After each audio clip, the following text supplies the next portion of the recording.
പുണ്യപുരാതന ശ്രീ കാനാടിക്കാവ് വിഷ്ണുമായ സ്വാമി ക്ഷേത്രത്തിലെ തിറവെള്ളാട്ട് മഹോത്സവം ഡിസംബർ 22 മുതൽ ജനുവരി 4 വരെ ആഘോഷിക്കുന്നു. Anthikad Mahatma communications cable TV നെറ്റ്വർക്കിന്റെ പ്രതിമാസ നറുക്കെടുപ്പും വിജയികൾക്കുള്ള സമ്മാന വിതരണവും നടത്തി. മഹാത്മയുടെ അന്തിക്കാട് ഓഫീസിൽ വെച്ച് നടന്ന പരിപാടി ത്രിതല പഞ്ചായത്ത് തെരഞ്ഞെടുപ്പിൽ അന്തിക്കാട് 9ാം വാർഡിൽ വിജയിച്ച ബിജു അണ്ടേഴത്ത് ഉദ്ഘാടനം ചെയ്തു. വർഷമായി നടത്തി വരുന്ന സമ്മാന കൂപ്പൺ ഞാൻ 1-2 തവണ പങ്കെടുത്തിട്ടുണ്ട് ഇതിനു മുൻപും. അപ്പോൾ വത്സരമുള്ളപ്പോൾ തന്നെ ഉദ്ഘാടനത്തിനൊക്കെ എനിക്ക് എന്നപ്പോൾ വളരെ സീനിയർ ഒരാളുണ്ട്. വത്സരം ഞാനും രാഷ്ട്രീയത്തിൻ്റെ രാഷ്ട്രീയമില്ലാത്തപ്പോഴും പലര് എല്ലാ കാര്യങ്ങളും ഒരുമിച്ച് ചെയ്യുന്ന ഒരാളാണ്. അന്ന് ഈ പറഞ്ഞ ഒരു ഫോട്ടോ ഇട്ടത് സൗഹൃദം എന്ന് നിലനിൽക്കുന്നു പറഞ്ഞിട്ടുണ്ട്. പക്ഷേ മറ്റുള്ള ആൾക്കാർക്ക് തോന്നിയില്ല. ഞാൻ പറയും രാഷ്ട്രീയം ഇലക്ഷൻ കഴിഞ്ഞു അത് കഴിഞ്ഞാൽ പിന്നെ നമ്മൾ എല്ലാവരും സൗഹൃദമായിട്ടാണ് നീങ്ങുന്നതിന് എൻ്റെ അഭിപ്രായം.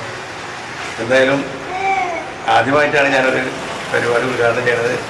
ഈ പരിപാടി ഇതിൻ്റെ സമ്മാനത്തിൻ്റെ പരിപാടി ഉദ്ഘാടനം ചെയ്യാൻ ക്ഷണിച്ച എല്ലാവർക്കും ഞാൻ നന്ദി പറയുന്നുണ്ട്.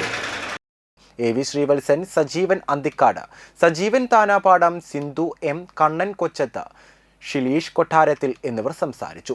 വാളമുക്ക് സ്വദേശിനി ലിജിയ ജിമ്മി ചുങ്കത്ത്, ശശി മണത്തല, ചാഴൂർ സ്വദേശിനി ശാന്തക്കുട്ടി ഇളയത്ത്, ബമ്പർ വിന്നർ മഞ്ഞപ്പിത്തം സ്വദേശിനി ജസീന്ത കരുതുകുളങ്ങര എന്നിവരാണ് ഡിസംബർ മാസത്തെ നറുക്കെടുപ്പിലെ വിജയികൾ.